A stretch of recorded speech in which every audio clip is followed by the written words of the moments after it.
Welcome back to this Let's Play of The Last Remnant. We've been completing all the side quests that are left to us so that we can complete the side quest that requires us to complete all the other side quests to actually make the last boss interesting. Otherwise he's kind of a pushover. Well, I don't know. He's never a complete pushover. I didn't fight the true Conqueror the first time I finished this game. Yeah, the Conqueror's the last boss. I'm sorry I spoiled that. I guess I shouldn't have said that. If you've been paying attention, it should not come as a surprise.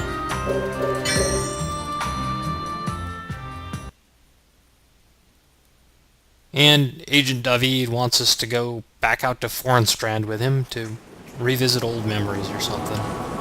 Probably fight some stuff along the way. Yeah, probably fight some stuff along the way.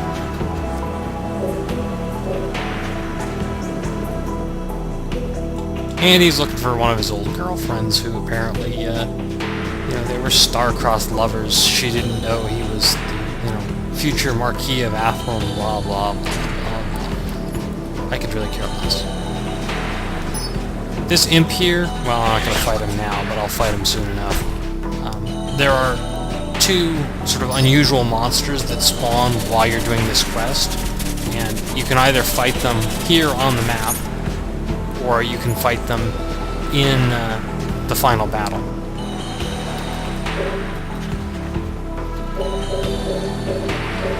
And he reminisces about his youth. I mean, he's not that old, so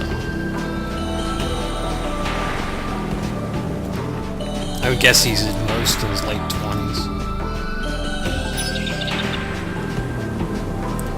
Of course, he seems to be kind of hitting on Irina, who is maybe half his age. Yeah, that's in the creepy zone, so doesn't seem to bother anyone.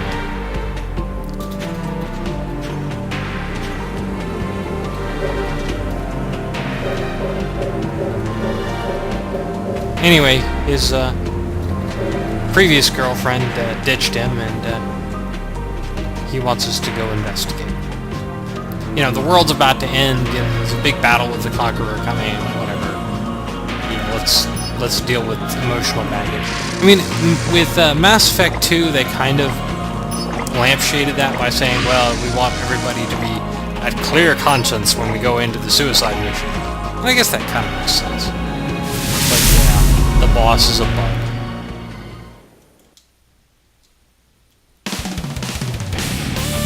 He's not even wearing a, a redneck who was a pest exterminator as a body. I mean, that would have been kind of fun. Not that they're really rednecks in this world. There gotta be some somewhere.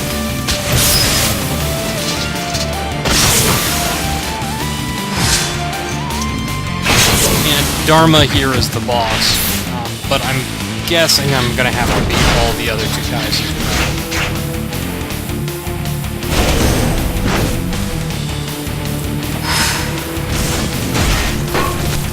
You can actually see his hit points. So I guess he's not a total pusher. He hasn't died immediately. But enemies continue to gain hit points as you gain in battle rank, but their attacks don't really get much more powerful. So really the indication that this is a joke fight for me is they're rather incapable of damaging me.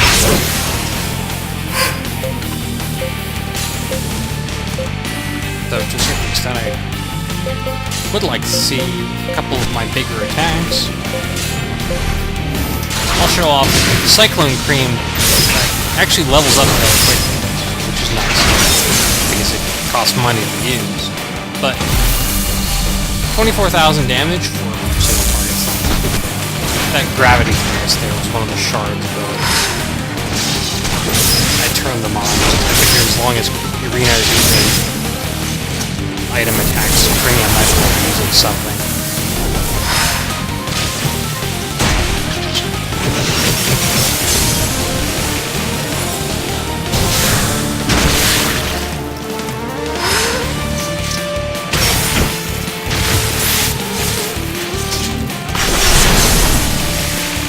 Well, that was hard. I was actually tempted to do it in Mystic Seal Formation, just for fun. Didn't even get anything drops that are of interest. Huh. I guess Dave's old girlfriend was eaten by the beetle.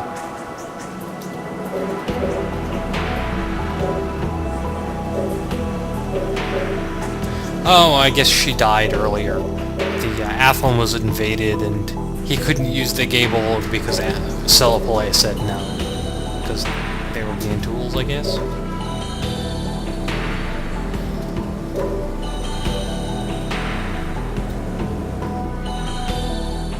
And this is like a bromance bonding moment or something between Agent David and Rush. This Vermilion cameo only exists in the PC version. The AP cost cut +4 is actually not useless. It substantially decreases the cost of the AP cost of various arts. Maybe not the most important thing, but it's something.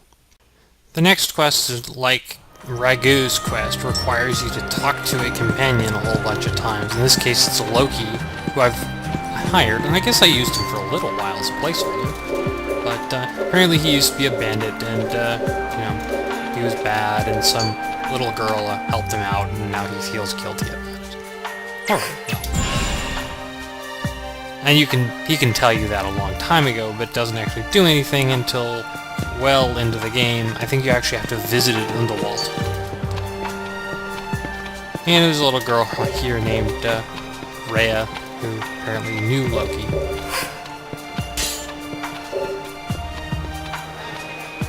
And she sounds like an idiot.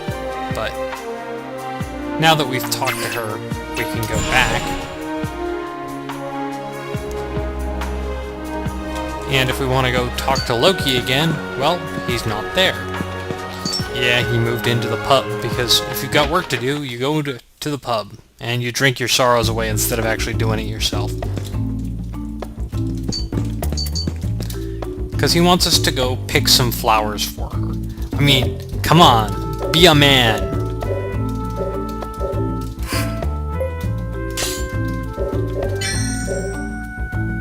Apparently the girl was blinded, and these flowers are, I mean, they're not just there to be pretty or romantic.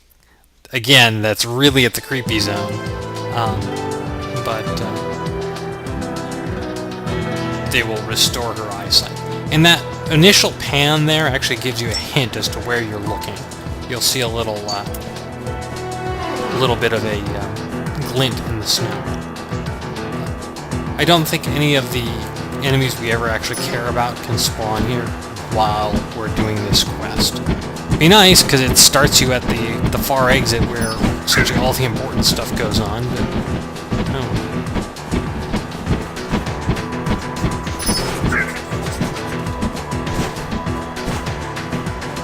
I guess if you wanted to abuse that dig point at the top, there are some things you actually need from that dig point. I think, what is it, Mystic Skelenite that you get there? But way too late for that now. Obviously you can do this quest. Well, actually you can't do it a lot earlier.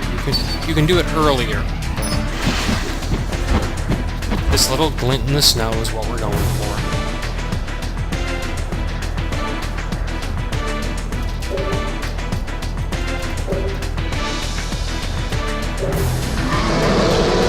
Unfortunately, of course, we get interrupted by something. And that something is a dragon. The Welkin Dragon. And he's got a friend who's also a dragon. Don't know why they bother. Apparently it depends on your battle rank as to whether or not he bothers to bring his friend. But let's kill the friend first, just to punish him for bringing it along.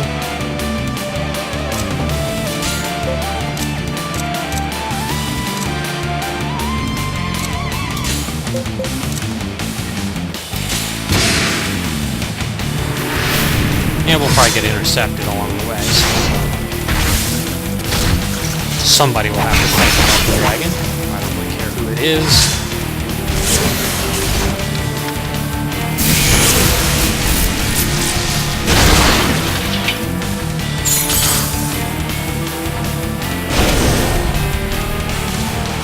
And the Vulcan Dragon is, I mean, it's just another Burn Helper.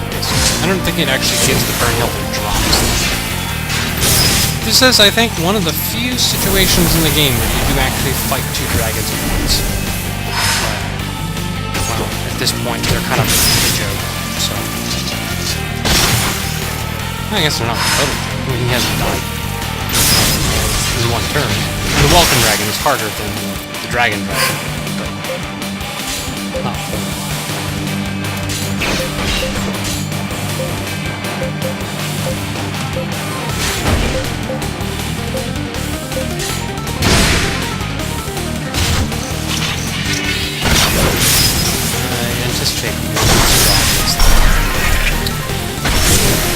Wow.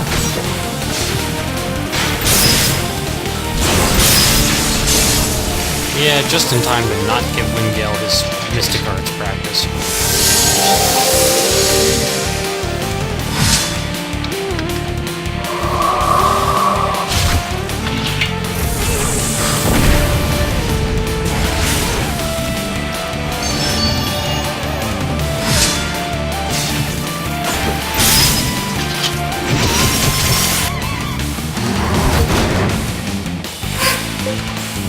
Yeah, we'll just pull out Omni Strike and get this over with. I don't actually know what controls the damage on Omni Strike. It's not... I was thinking maybe it was the Rush's sort of unique stat, Bravery I think is what it's called. It's different for each character.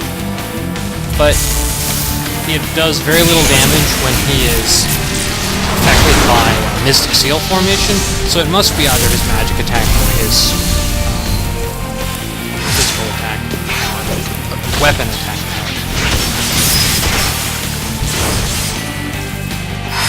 There might be a couple components too.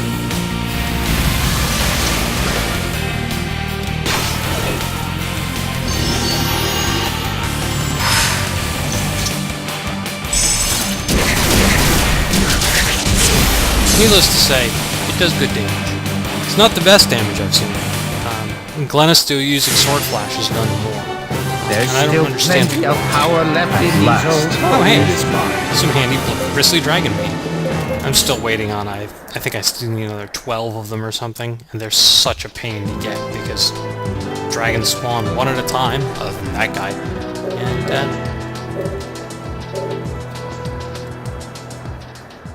well,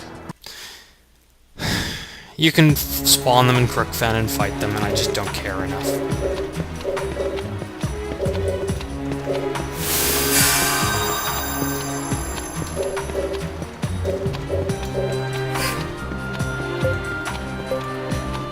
And you can...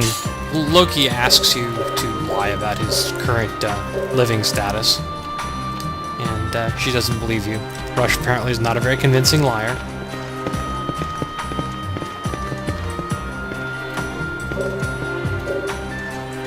And Loki is apparently too stupid to stay away, because she's still going to recognize him.